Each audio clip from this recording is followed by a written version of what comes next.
साथियों, आज हमारे साथ कृषि विज्ञान केंद्र कार निकोबार के डॉक्टर ज़करिया जॉर्ज हैं। इनसे हम कुछ चर्चा करेंगे तरेसा बकरियों के बारे में, किस तरह से आदिवासी किसानों की आय में ये बकरियां सहायक हो सकती हैं, किस तरह से ये आजीविका का साधन बन सकती है। डॉक्टर साहब, स्वागत है आपका कार्यक्रम में। धन्यवाद। और डॉक्टर साहब, सबसे पहले तो जो तरेसा बकरी है इसके बारे में काफ़ी चर्चा होती है। इस नस्ल को पंजीकृत भी किया गया है देशीय स्तर पर। जी। तो इस बकरी की क्या खासियत है, क्या बताना चाहेंगे? जो टेरेसा गोट है उसका कैरेक्टरिस्टिक ये है कि वो हाई बॉडी वेट होता है उनका। हमारे यहाँ के जो लोकल अंडमान लोकल गोट्स है या तो ब्लैक बंगाल है, उसमें 1-1.5 साल में 15 kg के आसपास ही जा सकता है। लेकिन ये जो टेरेसा गोट है इसमें नहीं करके हमारा 1-2 साल में आपका 25-30 kg एवरेज चला जाता है, शारीरिक वजन उतना हो जाता है। जी। और अगर कैस्ट्रेटेड जो बक्स है, जो बकरा है जिसका कैस्ट्रेशन हुआ है, उसको अगर हम लोग 4 साल तक पालते हैं तो वो एटलीस्ट एक 50 से 80 kg तक भी रिकॉर्ड किया गया है। अच्छा। हमारे इंस्टीट्यूट द्वारा। तो ये बहुत ही प्रॉमिसिंग है ये जो टेरेसा गोट है। और इसका मांग जो है वो हमारे द्वीपों में, जैसे अंडमान निकोबार के जो साउथ अंडमान रीजन है, उसके किसान साथी हमेशा चाहते हैं कि उनको जो टेरेसा गोट है उसका एक बक मिल जाए। तो हमारे जो निकोबारी भाइयों को ये जानना चाहिए कि इसका डिमांड बहुत ज़्यादा है। तो अगर इसको कमर्शियल वे में करेंगे, इसका जो बक प्रोड्यूस करेंगे हम लोग, अगर उसको हम लोग सप्लाई कर सकते हैं, बकरे जो है बकरे प्रजनन की, हाँ, प्रजनन के लिए उसका बहुत ही डिमांड है। तो हमारे जो साउथ अंडमान के जो लोकल बकरियां हैं उनका भी वेट इससे इम्प्रूव होगा। इससे लाभ हमारे जो निकोबारी साथियों को बहुत ज़्यादा होने का चांस है। अच्छा, मतलब इसका व्यावसायिक स्कोप या संभावना जो है वो बहुत ज़्यादा है। फर्दर ये जो गोट है ये एक्चुअली मीट पर्पस के लिए पाला गया, क्योंकि हाँ, मांस के लिए बहुत सालों से, जब से ये जो बकरियां निकोबार में है तब से इनका केवल एक ही पर्पस था, इसका मांस लेने के लिए। इसके कारण इनका जो दूध की क्षमता है वो कम हो गई है। अगर हम निकोबारी भाई अगर उसको सिलेक्शन करेंगे साइंटिफिक वे से, तो क्या होगा कि एक तो आपका वेट भी बढ़ा सकते हैं और उसका दूध उत्पादन भी हम लोग सिलेक्शन के द्वारा बढ़ा सकते हैं। लेकिन ये टाइम कंज्यूमिंग है, 1-2 साल में होने वाला नहीं, एक लॉन्ग प्रोसेस है। अच्छा। एक 25 साल 30 साल बाद में ये वाला लोकल में, यानी कि निकोबार में ही ज़्यादा दूध उत्पादन और ज़्यादा मीट प्रोडक्शन का हम लोग टेरेसा गोट पैदा कर सकते हैं। बिल्कुल। तो जैसा टेरेसा गोट खासतौर पर जो तरेसा द्वीप है वहाँ की प्रजाति है जी, ये पूरे निकोबार में ही पाए जाते हैं और कुछ तो हमारे अंडमान में भी आया हुआ है। तो इसका जो कैरेक्टरिस्टिक है, ये लाल कलर से मैक्सिमम, यानी रोन कलर होता है, लाल एक खत्ता और लाल के बीच के कलर होता है, और उसके ऊपर में एक काला सा स्ट्रिप होता है, और उसके जो मुंह पर वाइट स्ट्रिप होता है।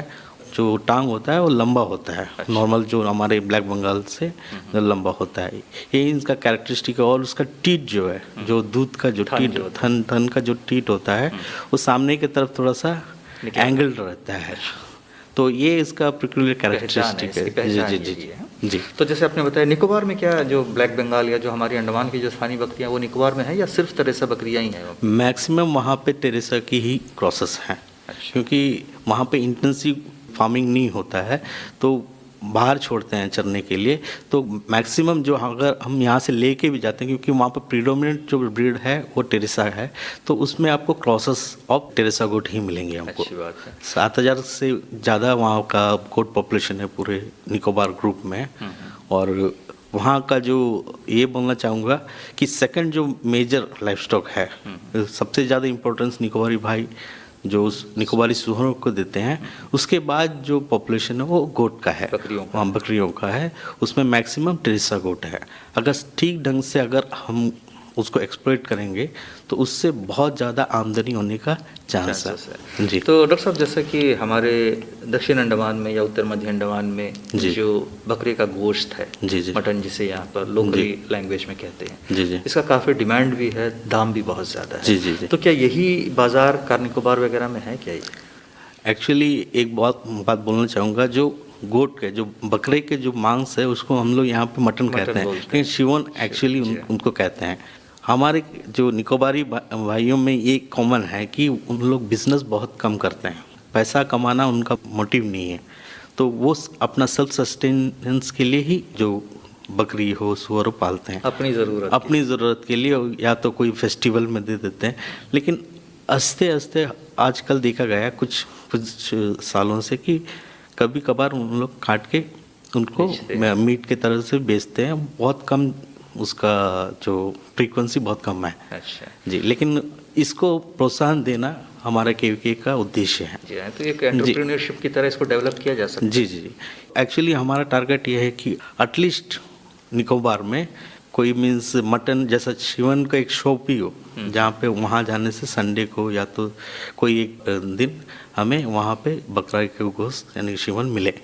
ये हमारा टारगेट है, हम लोग प्रोत्साहन दे रहे हैं। कुछ यंग साथी, जी हाँ, अभी यंग जो निकोबारी भाई बहन हैं उन लोग आ रहे हैं, आगे बढ़ के इसके ऊपर काम कर रहे हैं। लेकिन जो जब तक वो पॉपुलेशन, अगर आप गोट पाल रहे हैं, ये इम्पोर्टेंट बात है कि आप 10 पाल कर आप उसको कमर्शियल नहीं कर पाएंगे। एटलीस्ट एक 50 से 100 बकरी जब पालेंगे तभी आप कमर्शियल वे में जा सकते हैं। या तो आप उसको सस्टेन नहीं कर सकते, यानी कि आप सप्ताह में एक बकरा ऐसा नहीं काट सकते हैं, या तो बिजनेस नहीं कर पाएंगे। अगर बिजनेस करेंगे तो आपको जो पॉपुलेशन स्टॉक है वो कम हो जाएगा। तो सस्टेन करने के लिए 50 से 100 जो अपने फार्म में जो बकरी का पॉपुलेशन है उतना होना चाहिए। और एक चीज़ इसमें इम्पोर्टेंट ये है कि जो बकरा है वो सबसे अच्छा नहीं, क्योंकि half of the heard is male, जो सैर है। तो एक बकरा 10 से 35 बकरियों को एक साथ मीन्स एक बार उनका कैपेसिटी है कि वो क्रॉस कर सकते हैं। तो अगर बकरा जो चॉइस कर रहे हैं अपना फार्म का, वो सबसे उत्तम होना चाहिए। वो ये देखना चाहिए कि जो भी बकरा आप बकरे के बच्चे को बदिया करना चाह रहे हैं वो कमज़ोर को ही करना चाहिए।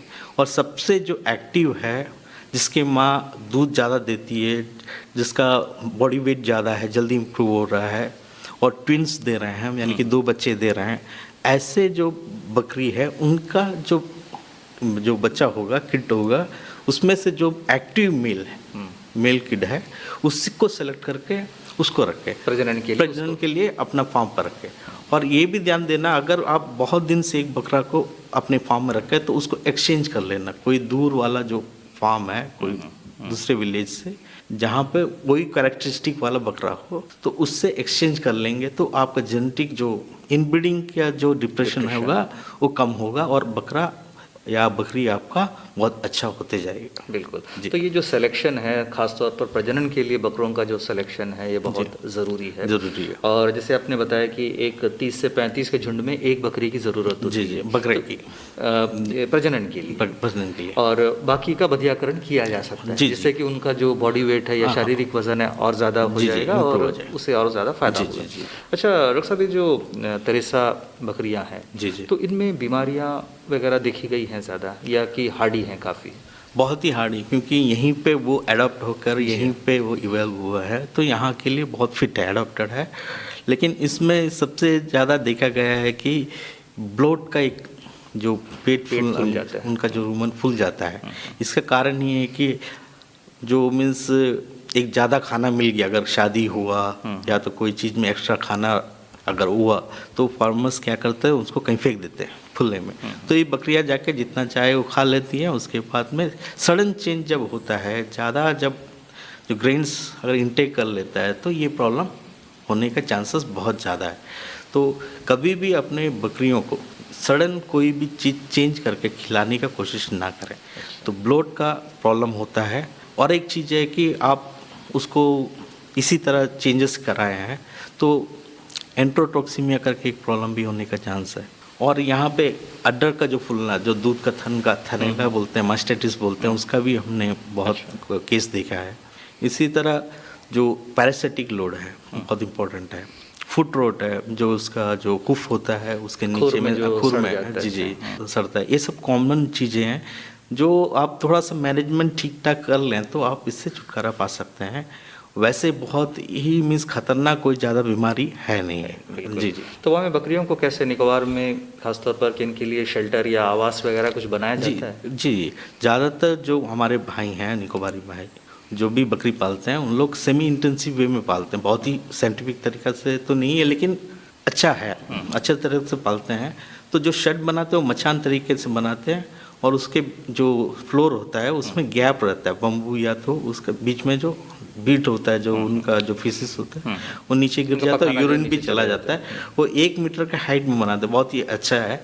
और टोटली वेंटिलेटर, क्रॉस वेंटिलेशन भी होता है, हवादार होता है। तो वो तरीके से जो उनका गोट शेड उनको बनाने का आइडिया वो ठीक है। उससे ज़्यादा क्योंकि लोकली अवेलेबल चीज़ों से ही बनाना है, सस्टेन होना है, तो वो ठीक ठाक उन लोग शेल्टर बना लेते हैं हमारे भाई। खाने के लिए मतलब वो फ्री रेंज, मतलब वो चरने छोड़ देते हैं, जो बाहर मिलता है वो जी, खा चरने लेते हैं। छोड़ते हैं और ऊपर से पत्तियां लेके आके खिलाते हैं। अच्छा। तो वो तरीका भी बहुत अच्छा है, क्योंकि निकोबार बहुत ही आइसोलेटेड और रिमोट एरिया है, तो सेल्फ सफिशिएंसी ठीक रहता है। अगर बाहर से हम बाहर के ऊपर में डिपेंड रहेंगे तो काम नहीं चलेगा। तो बकरियों का वहाँ पे अच्छा स्कोप है, और बकरियों को पालने का तरीका भी हमारे निकोबारी भाई बहन जानते हैं, लेकिन थोड़ा सा साइंटिफिक टेस्ट दे देंगे। और जो भी अगर उनको प्रॉब्लम होता है तो केवीके से आके बात करें, हम उनको गाइड कर देंगे, तो उनको बहुत ज़्यादा इसमें फ़ायदा होने की चांसेस है, क्योंकि वैसे भी बकरी पालन हमेशा से फ़ायदेमंद रहा है। जी। और जैसा कि आप लोग बता रहे हैं कि वो प्रोत्साहित कर रहे हैं कि कुछ एक दो दुकान भी खुल जाए, लोगों को बिक्री करे, लोगों को मिलने लगे, तो जब पैसे आएंगे तो लोगों में और थोड़ा उत्साह शायद बढ़ेगा। तो आप लोग इसमें प्रयासरत हैं। जी। फारूक साहब, एक प्रश्न मैं इसमें जोड़ना चाहूँगा कि जो तरेसा बकरियां हैं, तो इनमें प्रजनन कितनी अवधि में होता है, कितने बच्चे होते हैं, कैसा होता है? अगर एक फार्म चलाना है तो इनका जो प्रजनन यानी रिप्रोडक्टिव मैनेजमेंट बहुत ही इम्पोर्टेंट है। हमें ये देखना है कि एक बकरी 2 साल में 3 बार किडिंग दे, तीन बार 2 साल में 3 बार, तो वो एकदम परफेक्ट हम लोग रिप्रोडक्टिव साइकिल मानते हैं। तो इसमें ये ध्यान देने वाला बात है कि जो बकरियों का जो साइकिल है, मीन्स ईस्ट्रस साइकिल, वो होता है 18 से 24 दिन का। गर्मी में जो आती है, गर्मी में जो आते हैं, तो उसका साइन ये है कि जो बहुत ज़्यादा आवाज़ करती है, रेस्टलेस रहती है, और दूसरों के ऊपर माउंट करते हैं, और जो उनका जो वजन वल्वा से मीन्स म्यूकस, एकदम क्लीन वाटरी म्यूकस एक थ्रेड टाइप का वहाँ पे लटका रहता है, ये एकदम क्लियर साइंस देते हैं। तो वो साइंस दिखने से अगर आप एआई कराना चाहते हैं, एआई होता है, बकरियों का कृत्रिम गर्भाधान होता है। जी। यहाँ पे बहुत सक्सेसफुली बोरगोट का हमारे इंस्टीट्यूट में किए थे, क्रॉस बनाए थे, तो परफेक्ट टाइम हम लोग को पता चल जाता है कि एआई करने के लिए करना है तो आपको मीन्स 24 घंटे से लेके 36 घंटे तक इसका गर्मी रहता है। तो आपको देखना, जब आप देख रहे हैं तो 12 घंटे के इंटरवल में जब तक वो गर्मी रहता है यानी कि हीट में रहती है, तब तक आपको इंसेमिनेशन 12 घंटे के इंटरवल में कराना है। या तो आप बक छोड़ रहे हैं तो बक के पास में आपको, क्योंकि फार्म में क्या होता है बक को अलग से रखते हैं, तो अगर आपके फार्म में जिस तरह का भी जो प्रावधान है, अगर बकरियों के साथ ही बक को रखा है तो कोई प्रॉब्लम नहीं है, तो आपको बक के पास उस टाइम ले जाना होगा, बकरी के पास छोड़ना पड़ेगा। जी।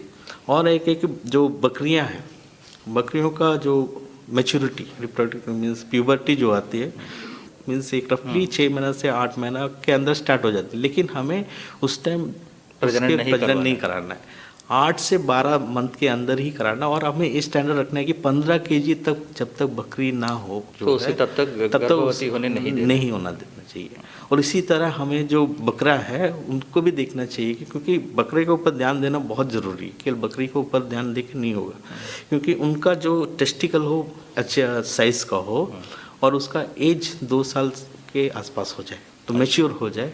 फुलर जो होता है वो 4 साल का होता है, लेकिन 2 साल के बाद से ठीक है। तो आपको बकरा का भी बहुत ही ध्यान से सिलेक्शन करना चाहिए प्रजनन के लिए, खास तौर पर। जी। और उसी तरह उसका मैनेजमेंट भी करना चाहिए। तो डॉक्टर साहब, आपने तरेसा बकरियों के बारे में, खासतौर पर निकोबार में, कार निकोबार इलाके में कैसे उसको पालते हैं और उसकी क्या संभावना है, इस बारे में हमारे साथियों को बताया। दक्षिण अंडमान में भी इसका काफ़ी डिमांड है, तो इसको भी, जैसे आपने बताया कि इसको भी देखा जा सकता है। जी। तो डॉक्टर ज़करिया, आपसे बातें हुई, बहुत अच्छा लगा, बहुत बहुत धन्यवाद। धन्यवाद।